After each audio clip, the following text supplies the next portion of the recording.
Hi friends, आज आपके लिए मैं द इंग्लिश पेशेंट मूवी को एक्सप्लेन कर रहा हूँ। 1996 में रिलीज हुई इस फिल्म ने 9 ऑस्कर अवार्ड्स जीते थे, जो किसी भी फिल्म के लिए बहुत बड़ी बात होती है। ये फिल्म एक perfect war time love story है और वॉर से लेकर लव स्टोरी तक के एस्पेक्ट्स बहुत अच्छे से समझाती है। तो चलिए बिना किसी देरी के इस फिल्म की कहानी को शुरू करते हैं। इस फिल्म की शुरुआत 1941 में होती है, जब जर्मन गनर्स एक ब्रिटिश एयरक्राफ्ट पर गोले दागकर उसको अपना निशाना बनाते हैं और आग में झुलसता हुआ वो एयरक्राफ्ट दूर जाकर गिर पड़ता है। इस एयरक्राफ्ट में से एल्मेजी नाम के आदमी को कुछ इजिप्टियन लोग बाहर निकाल लेते हैं और कैथरीन, जो कि पहले ही मर चुकी होती है, उसको वहीं पर छोड़ देते हैं। एल्मेजी के पास से इनको एक बुक मिलती है और इसके बाद ये एल्मेजी को अपने साथ ले जाते हैं। और इसके कुछ साल बाद अराउंड 1944 में एल्मेजी इटली में रॉयल आर्मी कैंप में दिखाई देता है, जहां हैना नाम की कैनेडियन नर्स उसकी देखभाल करती है। एल्मेजी को देखकर लगता है कि बस उसके अंदर कुछ ही दिन की सांसें और बची हैं, क्योंकि उसका शरीर बहुत बुरी तरह जल चुका है। यहाँ पर एल्मेजी से उसका नाम और कंट्री वगैरह पूछी जा रही होती है, पर एल्मेजी जानबूझकर अनजान बनता है और कहता है कि उसको कुछ भी याद नहीं है।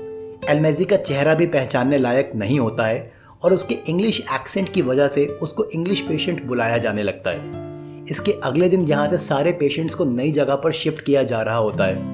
रास्ते में हैना की एक फ्रेंड जैन, जो कि अपनी जीप से होती है, वो उससे कुछ पैसे उधार मांगती है और पैसे लेकर वो गाड़ियों के काफिले से आगे बढ़ जाती है। पर थोड़ा आगे बढ़ते ही लैंडमाइन बिछी होने की वजह से उसकी गाड़ी ब्लास्ट हो जाती है। हैना को इस बात का बहुत दुख होता है और वो दौड़ते हुए अपनी दोस्त के पास पहुंचना चाहती है, पर आर्मी उसको रोक लेती है, क्योंकि आगे भी शायद लैंडमाइंस बिछे हो सकते हैं। अपनी दोस्त की मौत देखकर हैना अपने आप को ही कोसने लगती है और कहती है कि शायद वही मनहूस है। जो भी लोग उससे प्यार करते हैं वो मर जाते हैं। हैना ऐसा इसलिए कहती है बिकॉज अभी कुछ दिन पहले उसका बॉयफ्रेंड भी वॉर में मारा गया था। हैना को यहाँ पर एक चर्च दिखता है और एल्मेजी की भी हालत शिफ्ट करने लायक नहीं दिख रही होती है, तो वो फैसला लेती है कि वो एल्मेजी को लेकर इस चर्च में रुकेगी और जब वो नहीं रहेगा, यानी कि जब वो मर जाएगा, तभी वो अपने ग्रुप को दोबारा ज्वाइन करेगी। हैना के सीनियर्स उसे समझाने की बहुत कोशिश करते हैं, पर हैना कुछ नहीं मानती है। हैना और एल्मेजी को चर्च में शिफ्ट करके और सारी ज़रूरत की चीज़ें देकर बाकी लोग यहाँ से आगे बढ़ जाते हैं। हैना चर्च को रहने लायक बनाती है और दूसरी तरफ एल्मेजी के बगल में उसकी एक बुक रखी होती है, जिसे वो पढ़ने की कोशिश करता है, पर वो बहुत ज़्यादा कमज़ोर होता है, जिसकी वजह से वो बुक नीचे गिर जाती है और उसके सारे पन्ने बिखर से जाते हैं। एल्मेजी को इन बिखरे पन्नों से अपना अतीत याद आने लगता है और ये कहानी जाती है आज से 14 साल पहले 1930 में, जब एल्मेजी काफ़ी यंग और हैंडसम हुआ करता था और कार्टोग्राफी यानी कि मैप्स बनाने का काम करता था। एल्मेजी रॉयल ज्योग्राफिकल सोसाइटी के लिए काम करता था और खुद वो एक हंगेरियन था। एल्मेजी के साथ उसकी टीम में पीटर मैडॉक्स और जेफरी और उसकी वाइफ कैथरीन क्लिफ्टन थे। यहाँ कैथरीन पहली बार एल्मेजी से मिली है, पर इससे पहले वो एल्मेजी के काम के बारे में काफ़ी सुन चुकी है और उससे काफ़ी इम्प्रेस्ड है। शाम में सब लोग इकट्ठे होते हैं और स्पिन द बॉटल खेलते हैं। इसमें जब कैथरीन की बारी आती है तो वो एक कहानी सुनाना स्टार्ट करती है और कहती है कि क्लैडुलस नाम का एक राजा था, जिसकी बीवी बहुत ही खूबसूरत थी, पर वो अपनी बीवी को हर शाम को कपड़े उतारकर खिड़की के पास खड़े होने के लिए कहता था और सबके सामने ये प्रूव करना चाहता है कि उसकी बीवी सबसे खूबसूरत है। एक बार राजा जीजस नाम के शख्स को ये बात बताता है और उसे शाम में अपनी वाइफ को देखने के लिए कहता है और शाम को रानी को देखने के लिए जीजस ऐसे ही करता है। रानी बिना कपड़ों के बहुत ही खूबसूरत लग रही होती है और जीजस उसको देखता ही चला जाता है। रानी को काफ़ी अजीब सा लगता है, पर वो क्या करे, उसको राजा का कहा मानना पड़ रहा है। इसके अगले दिन रानी जीजस को बुलावा भेजती है और कहती है कि तुम्हारे पास सिर्फ 2 रास्ते हैं। पहला ये है कि कल शाम की अपनी इस हरकत के लिए तुम मृत्युदंड स्वीकार करो, और दूसरा ये है कि तुम राजा को मारकर मुझसे शादी करो। और जीजस ऐसा ही करता है। वो राजा को मारकर रानी से शादी करता है और पूरे 28 साल तक लीडिया का राजा बनता है। इसके बाद कहानी प्रेजेंट में वापस आती है और ये कहानी हैना एल्मेजी को उसी की बुक से पढ़कर सुना रही होती है। दरअसल एल्मेजी की इस बुक में उसने अपनी ज़िंदगी से जुड़ी बहुत सी बातें लिखी होती हैं। इसके बाद एल्मेजी को नींद आने लगती है और हैना उसको गुड नाइट बोलकर वहाँ से चली जाती है। इसके अगले दिन हैना के पास एक कार्वागियो नाम का इंसान आता है। वो हैना से कहता है कि वो भी उसकी तरह कनाडा से ही है और उसे उसकी टीम ने यहाँ पर भेजा है, जो कि पास के ही गांव में रुकी हुई है। वो कहता है कि उसे कुछ दिन का काम भी है, तो क्या वो इस चर्च में रुक सकता है। हैना को किसी की भी रहने से कोई खास दिक्कत नहीं होती है, तो वो उसे हाँ बोल देती है। कार्वेगियो इंग्लिश पेशेंट यानी कि एल्मेजी के पास आकर उसको अपना परिचय देता है, और जब उसे मालूम चलता है कि वो अपनी याददाश्त खो चुका है तो वो उससे पूछता है कि क्या वो किसी एल्मेजी या कैथरीन क्लिफ्टन को जानता है। एल्मेजी उसकी बात को समझ जाता है, पर वो अभी भी अनजान बना रहता है। धीरे धीरे करके हैना और एल्मेजी अच्छे दोस्त बन जाते हैं और हैना उसको उसी की किताब से पढ़कर कहानी सुनाने लगती है, और ये कहानी एक बार फिर से पीछे जाती है और हम देखते हैं कि एक बार कैथरीन को शॉपिंग करने के लिए मार्केट गई होती है, तो एल्मेजी बहाने से उससे मिलता है और बात करने लगता है। इसके बाद एक बार पार्टी में ये दोनों साथ में डांस करते हैं और कैथरीन उससे पूछती है कि तुम उस दिन मार्केट में मेरा पीछा क्यों कर रहे थे। एल्मेजी कहता है कि वो चाहता है कि वो इस नए शहर में बिल्कुल सेफ फील करे।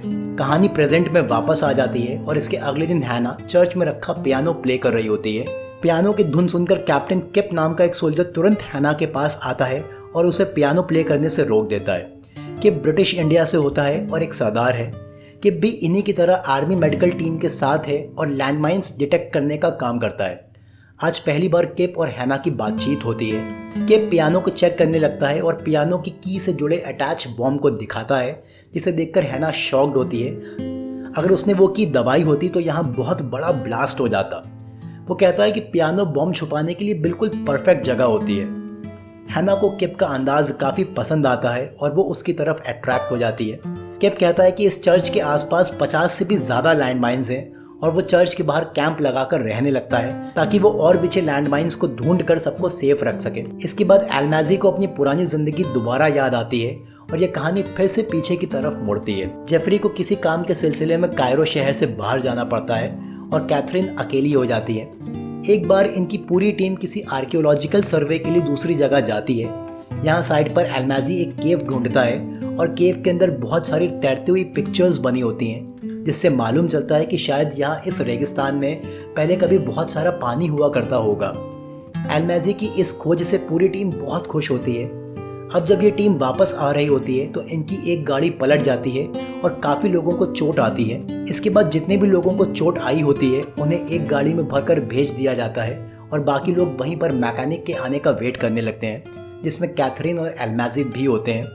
कैथरीन यहाँ पर बैठे बैठे वाटर कलर से वही केव पेंटिंग्स की आर्ट बनाती है और एल्मेजी को उसकी बुक में रखने के लिए कहती है, पर एल्मेजी मना कर देता है, जिससे कैथरीन थोड़ा ऑफेंड फील करती है और वहाँ से अलग जाकर बैठ जाती है। दिन भर तो जैसे तैसे निकल जाता है, पर रात में यहाँ रेत की भयानक आंधी आती है और इन सबको गाड़ी में और अलग अलग चीज़ों में छुपना पड़ता है। कैथरीन और एल्मेजी दोनों ही गाड़ी में छुप जाते हैं और आज रात ये दोनों एक दूसरे को काफ़ी करीब से जानते हैं। एल्मेजी और कैथरीन बातें करते करते कब सो जाते हैं मालूम ही नहीं पड़ता और फिर अगली सुबह हो जाती है। रात भर कैथरीन से बातें करने के बाद एल्मेजी कैथरीन को उसकी वाटर कलर आर्ट अपनी बुक में रखने के लिए देता है। कैथरीन एल्मेजी की बुक पढ़ने लगती है और उसमें देखती है कि एल्मेजी ने किसी के नाम के अक्षर के लिए कुछ शायरी लिखी होती है। दरअसल एल्मेजी यही चाहता था कि कैथरीन उस शायरी को देखे और फिर बात आगे बढ़े। कैथरीन को लगता है कि ये उसके लिए ही लिखी गई है। रात होने पर कैथरीन उसके पास जाती है और उसको बताती है कि जेफरी किसी आर्कियोलॉजिकल टीम का हिस्सा नहीं है, बल्कि वो एक ब्रिटिश एजेंट है और यहाँ पर उन्हीं के लिए काम कर रहा है। एल्मेजी इसकी बात पूछता है कि क्या तुम्हारी और उसकी शादी भी फेक है। कैथरीन कहती है कि नहीं, हम दोनों सच में मैरिड हैं। कैथरीन यहाँ मौका देखकर एल्मेजी से पूछती है कि क्या उसकी बुक में के वर्ड उसके लिए ही है। एल्मेजी थोड़ा शाई फील करता है, पर इस चीज़ को एक्सेप्ट कर लेता है और तभी वहाँ पर उसका साथी मैडॉक्स आ जाता है, जिससे वहाँ पर सभी लोग बहुत खुश हो जाते हैं। इसके बाद ये लोग अपने होटल में वापस आ जाते हैं। कैथरीन चाहकर भी अपने आप को रोक नहीं पाती है और होटल में एल्मेजी के कमरे में पहुँच जाती है और यहाँ ये दोनों इंटीमेट हो जाते हैं। इसके कुछ टाइम बाद क्रिसमस आता है और बाहर सब लोग एंजॉय कर रहे होते हैं। कैथरीन का हस्बैंड जेफरी सेंटा बना होता है। एल्मेजी कैथरीन को अपने रूम में आने के लिए कहता है और कैथरीन बाहर सबके बीच चक्कर का बहाना करके एल्मेजी के पास आ जाती है। इसकी थोड़ी देर बाद जेफरी कैथरीन को ढूंढता हुआ अंदर आता है और उसकी तबीयत के बारे में पूछता है। कैथरीन को आज अपने ऊपर थोड़ी शर्म आती है कि वो जेफरी को धोखा दे रही है और वो जेफरी से वापस यूके चलने के लिए कहती है, पर जेफरी मना कर देता है और कहता है कि वॉर के ऐसे टाइम में वो वापस नहीं जा सकता है। इसके बाद दिन आता है जेफरी और कैथरीन की वेडिंग एनिवर्सरी का और यहाँ पर हम लोग कारवागियों को भी देखते हैं, जो कि जेफरी की तरह ही ब्रिटिश एजेंसी के लिए काम करता है और जेफरी को उसकी एनिवर्सरी की बधाई देता है। जेफरी बहुत ज़्यादा एक्साइटेड होता है, पर शाम में जब वो अपने घर आता है तो देखता है कि हैना गाड़ी से निकलकर कहीं जा रही होती है। जेफरी को पहले से ही हैना पर थोड़ा शक होता है और जब हैना देर रात तक वापस नहीं आती है तो वो समझ जाता है कि हैना किसी से मिलने गई है। हैना अपनी वेडिंग एनिवर्सरी के दिन भी एलमैजी के साथ ही होती है और पूरी रात उसके साथ ही गुजारती है। इसके बाद ये कहानी प्रेजेंट में वापस आती है, जहाँ हैना और किप एक दूसरे से बातें करने लगे हैं और इनकी भी एक लव स्टोरी क्रिएट हो रही होती है। इसके बाद ये कहानी दोबारा पीछे जाती है जून 1942 में, जब कार्वागियो अपने ऑफिस में होता है और यहाँ पर जर्मन्स का छापा पड़ता है। कार्वागियो को पता चलता है कि एलमैजी ने अपने बनाए हुए मैप्स जर्मन्स को बेच दिए हैं, जिसकी वजह से जर्मन्स ने पूरे शहर में हमला बोल दिया है। कार्वागियो कायरो से बाहर भागने की कोशिश करता है, पर जर्मन्स उसे पकड़ लेते हैं और उसे बहुत बुरी तरह टॉर्चर करते हैं। जर्मन्स जान जाते हैं कि वो एक ब्रिटिश एजेंट है और उसका कोड नेम मूज है। वो उससे और भी बातें उगलवाना चाहते हैं, पर जब वो उनकी बात नहीं मानता है तो वो उसके दोनों हाथ के अंगूठे काट देते हैं। कार्वागियो किसी तरह वहाँ पर उस जर्मन ऑफिसर को जान से मार देता है जिसने ये ऑर्डर दिया था और वहाँ से भाग जाता है। और उसके बाद से अब तक वो एलमैजी को ढूंढ रहा होता है ताकि वो उसको भी जान से मार सके। कार्वागियो को पूरा यकीन होता है कि उसके सामने जो इंग्लिश पेशेंट लेटा हुआ है वही एलमैजी है, पर वो भी एलमैजी को जान से नहीं मारता है और उससे पूछना चाहता है कि आखिर उसने ऐसा क्यों किया। अब ये कहानी दोबारा से एलमैजी और कैथरीन पर चली जाती है। एनिवर्सरी के कुछ दिन बाद कैथरीन को अपने हस्बैंड और बचपन के दोस्त जेफरी के लिए बुरा लगने लगता है कि वो उसे बहुत बड़ा धोखा दे रही है। कैथरीन एक दिन एलमैजी को अपने इस रिश्ते को आगे बढ़ाने से मना कर देती है और अब ये कहानी दोबारा से प्रेजेंट में वापस आती है और किप और हैना की लव स्टोरी बताती है। आज हैना किप के साथ डेट पर गई होती है। हैना पहले ही अपने एक बॉयफ्रेंड को खो चुकी है और किप का तो काम ही बॉम्ब डिटेक्ट करने का है, जो कि बहुत ही रिस्की है। किप एक बार बॉम्ब को डिटेक्ट करते करते अपनी जान गंवाने से बचता है और इसके बाद ये वर्ल्ड वॉर 2 भी लगभग खत्म हो जाती है, जिसके बाद सभी लोग जश्न मनाते हैं। आज काफ़ी टाइम बाद बारिश होती है। किप, हैना और कार्वागियो एलमैजी को उस बारिश में बाहर ले जाते हैं। एलमैजी का आग से झुलसा शरीर ना जाने कब से ऐसी बारिश के लिए तरस रहा था। इसके कुछ टाइम बाद कार्वागियो एलमैजी से कहता है कि मुझे पता है कि तुम ही एलमैजी हो और तुमने ही जर्मन्स को मैप बेचे थे। तुम्हें पता है तुम्हारी वजह से क्या क्या हुआ। हैना भी ऊपर खड़े चुपके से बातें सुन रही होती है। कार्वागियो कहता है कि तुम्हारी वजह से मैडॉक्स ने सुसाइड कर लिया, मेरे दोनों हाथों की उंगलियां काट दी गई, जेफरी और उसकी वाइफ भी मर गए और मुझे लगता है कि तुमने ही उन दोनों को मारा है। तुमने ऐसा क्यों किया ये तुम ही बताओ। अब एलमैजी अब कार्वागियो को अपना किस्सा बताने लगता है कि 1941 यानी कि दूसरा विश्व युद्ध शुरू होने के बाद कायरो आर्कियोलॉजिकल बेस कैंप को बंद कर दिया गया था और सबको अपने घर लौटने को कहा गया था। मैं मैडॉक्स के साथ था और वो वापस लौट गया था। मुझे भी निकलना ही था, पर जेफरी ने मुझसे कहा था कि वो मुझे अपने साथ लेकर जाएगा। मैं जेफरी का वेट कर रहा था और तभी मुझे जेफरी अपने प्लेन से मेरी तरफ आता दिखा, पर जेफरी का इरादा कुछ और ही था। वो प्लेन से डबल मर्डर सुसाइड करना चाहता था। मैं मौके पर समझकर हट गया, जिसकी वजह से मेरी जान बच गई, पर उसका प्लेन क्रैश हो गया, जिसमें जेफरी तो मौके पर ही मर गया और कैथरीन बहुत बुरी तरह घायल हो गई। उसकी पीठ, घुटने और कोहनी की हड्डियां बहुत बुरी तरह टूट चुकी थी। मैंने जैसे तैसे कैथरीन को प्लेन से बाहर निकाला और उसे लेकर मैं एक केव में गया, उसी केव में जहां तैरती हुई पिक्चर्स मिली थी।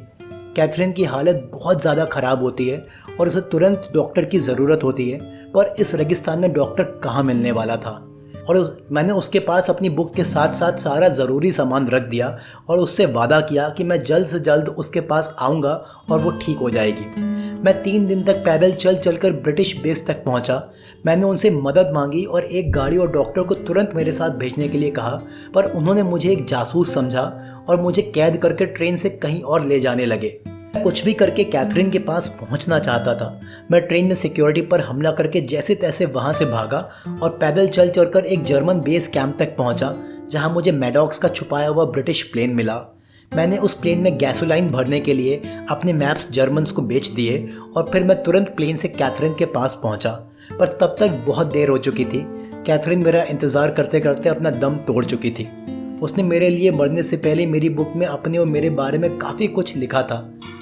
वो कहता है कि मैं कैथरीन की बॉडी को लेकर वहाँ से वापस निकला, पर उन्हीं जर्मन्स ने जिन्होंने मुझे गैसोलाइन दी थी ब्रिटिश प्लेन देखकर मुझ पर गोले दागे, जिसके बाद मैं बुरी तरह जल गया और तब से आज तक बस अपनी सांसें गिन रहा हूँ। मुझे जीने की कोई बहुत इच्छा नहीं है, तो तुम चाहो तो मुझे जान से मार दो।